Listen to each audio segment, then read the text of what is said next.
चल गई है। पहले पोस्ट कार्ड चलते थे। जब बेटी का विवाह होता था तो कभी 15 दिन में एक पोस्ट कार्ड आ जाता था, लेकिन अब पोस्ट कार्ड का जमाना भी हो गया है खत्म। अब तो सीधे जमाना आ गया है मोबाइल का, जियो का। और जियो पहले खूब सस्ता था तो लोगों ने खूब खरीदा, फ्री था। अब जियो उतना ही महंगा हो गया है। तो हर पल की बात आज अपनी बेटी से माँ करती है और सब प्रकार की बातें होती हैं। इसीलिए आज की जो बेटियां हैं, इतना धन खर्च करने के बाद भी उनको सुख नहीं मिलता है। तो हमें एक शिक्षा लेनी चाहिए। हम अपनी कन्या का विवाह करें तो उसमें संस्कार अच्छे डालने चाहिए और सदैव पति की सेवा, सास ससुर की सेवा का उपदेश माता को और पिता को करना चाहिए। इधर भोले बाबा और अम्बा पार्वती जी, उनको छोड़ने हिमाचल जी तो वही ट्रेन चलेगी, क्योंकि वो दिल्ली 5 घंटे में पहुंचा देती है ना। और अगर हम प्रयागराज से चले 8 घंटे लग जाएंगे, तो 7-8 घंटे वाली ट्रेन में नहीं बैठना है। बढ़िया शताब्दी में बैठ करके चलिए। खटबदन कुमार का जन्म हुआ तब कार्तिक को, और ये जो खटबदन कुमार थे इनका जन्म हुआ। पार्वती जी एक दिन नहीं बनाया जाता, उसी प्रकार से दोना बनाई हुई थी और ये सब कृतिकाएं शिव जी की उपासना कर रही थी। पार्वती जी कहने लगी इन कृतिकाओं से कि ये जो जल तुम लेकर के जा रही हो, ये जल हमें पिला दो। कृतिकाएं कहने लगी कि ये मैंने संकल्पित जल, ये मेरा संकल्पित जल है और ये जल हम शिव जी को चढ़ाएंगे। लेकिन पार्वती जी के बार बार कहने पर इस प्रकार से तीर्थराज प्रयाग में बैठ करके भरद्वाज जी को जी महाराज ये पावन चरित्र सुना रहे हैं। एक दिन कैलाश के कुतुब स्तर पर अम्बा पार्वती जी बैठी हुई थी और भोले बाबा से कहने लगी कि मेरे मन में एक जिज्ञासा है, एक कामना है कि वो परमात्मा जिनकी मैंने कथा नहीं सुनी, वो पर कि ब्रह्म अकेले भी होते हैं और अपनी इच्छा से वह बहुत भी बन जाते हैं। एको हम बहुश्याम, एक होकर के भी वह बहुत बन जाते हैं, क्योंकि जैसी उनको प्रभु को लीला करनी होती है, वैसी लीला करने के लिए वह अवतरित हो जाते हैं। परीक्षित जी, आपको नींद आ रही है क्या? अच्छा,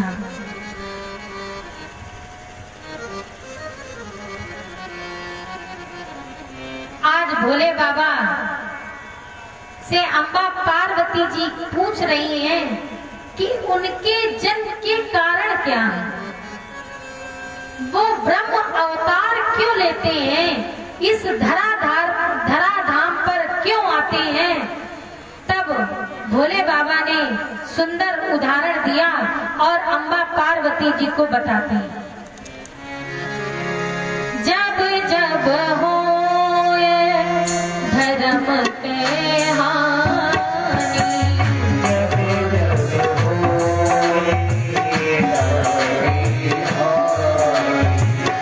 जब जब होए धर्म के हानि, जब जब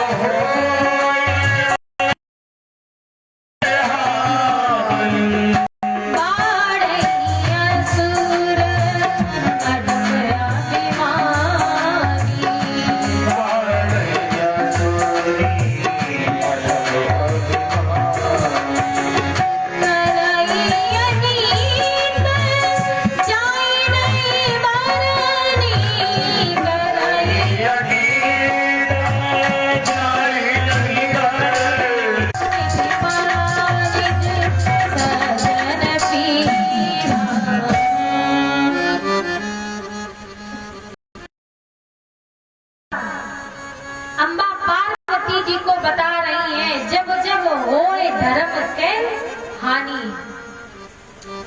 जब धर्म को हानि होती है तब निराकार ब्रह्म साकार बन करके पृथ्वी पर आते हैं और बताते हैं पार्वती जब अत्याचार बढ़ने लगता है, पापाचार नारायण अवतार लेते हैं और वह स्वयं कर्ता मान करके इस धराधाम का उद्धार करने के लिए निराकार ब्रह्म को साकार बन करके इस पृथ्वी पर आना पड़ता है।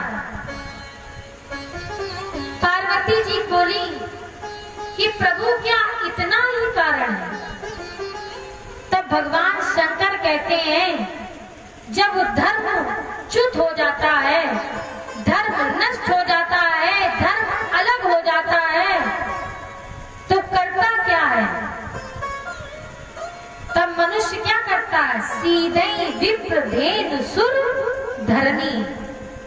जब ब्राह्मणों को, विप्र ब्राह्मणों को और गौ को, सुर माने देवता को और धरनी माने पृथ्वी को, जब देवताओं को पृथ्वी को कष्ट होता है तो पृथ्वी का भार उतारने के लिए, उसका कष्ट दूर करने के लिए भगवान इस धराधाम पर आते हैं, अवतरित होते हैं।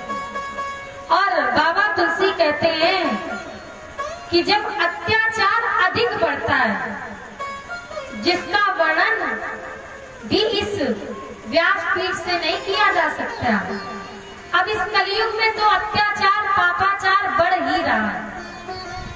कथाएं हर जगह होती हैं, कथाएं हर जगह पल पल में होती हैं, लेकिन किंचित मात्र भी उसका असर नहीं होता है, ना तो कहने वाले पर और ना कराने वाले पर। हम अपने को भी कह रहे हैं, ऐसा मत समझिए कि हम उसमें नहीं हैं, हम भी उसी माया ही में हैं, हम कोई माया से अलग नहीं है। और जो इस मंच पर बैठ करके ये कहते कि नहीं हमें माया नहीं है, तो वो तो बिल्कुल व्यर्थ कह रहा है। अगर माया नहीं है तो जब कथा तय होती है तो फिर धन क्यों तय होता है? भाई माया मत है, ये माया ही तो है, ये भी तो एक माया है। माया के भी कई प्रकार हैं, तो सब इस माया में लिप्त है। और इस कलयुग में अत्याचार पापाचार बढ़ रहा है। कथा कहने वाले बहुत कह रहे हैं, लेकिन उसका एक भी ज्ञान अपने ऊपर नहीं उतारते कि किंचित मात्र भी एक ज्ञान का अंश अपने ऊपर उतारे, बिल्कुल नहीं। व्यक्ति जब व्यास जी पर नहीं उतर रहा है तो हम लोगों पर कैसे उतरेगा? भाई जब कथा कहने वाला, मैं उसका कर्म है कथा कहना, पब्लिक का कर्म है कथा सुनना, तो जैसी कथा वैसे वक्ता वैसे श्रोता, तो सब अंधम ठेलिया दोनों को। अब कथा ऐसी हो रही है, अब कथा ज्ञान की यदि होने लगे तो भीड़ नहीं होनी। कथा प्रसंग पर आए, अम्बा पार्वती को भोले बाबा बता रहे हैं कि तब प्रभु विविध प्रकार के शरीर धारण करते हैं, तब निराकार ब्रह्म को अनेक प्रकार का शरीर धारण करके और इस पृथ्वी पर आना पड़ता है। तो पार्वती जी बोली कि जो ब्रह्म अवतार लेकर जब आते हैं तो फिर करते क्या है? तब भगवान भूतनाथ भोले बाबा एक सुंदर दोहे में वर्णन करते हैं।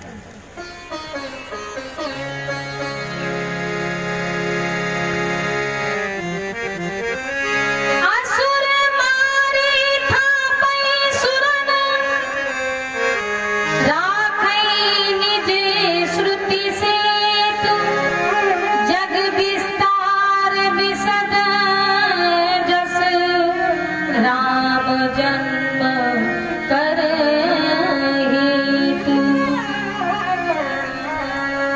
जब भगवान इस धरा धाम पर आते हैं तो देवताओं के कल्याण के लिए, संतों के कल्याण के लिए, महापुरुषों के कल्याण के लिए, देवताओं के कल्याण के लिए, ब्राह्मणों के कल्याण के लिए, गौ के लिए, धरती के लिए, पृथ्वी के लिए, हम जैसे मनुष्यों के लिए भगवान सबका वध करते हैं, असुरों का और आतताइयों का वध करते हैं और मानव जाति का कल्याण करते हैं। और भगवान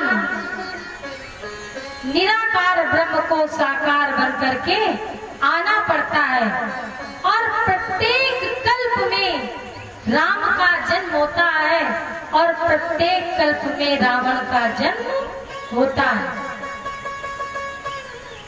अब जरा गहराई से समझिए,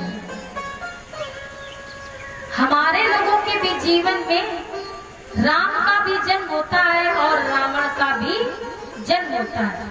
अब कैसे होता है? जब क्रोध आ जाए तो समझ लीजिए रावण का जन्म हो गया, और जब मन में प्रसन्नता आ जाए, खुशी आ जाए, तो समझ लीजिए राम जी आ गए। तो 2 मिनट में राम का जन्म होता है और 2 ही मिनट में रावण का जन्म होता है। प्रत्येक कल्प में राम का जन्म होता है और प्रत्येक कल्प में रावण का जन्म होता है। आइए 2 पल प्रभु नाम का संकीर्तन और इसके बाद आगे का चरित्र हम लोग श्रवण करेंगे। श्री राम जय राम, मेरे राम जय जय राम।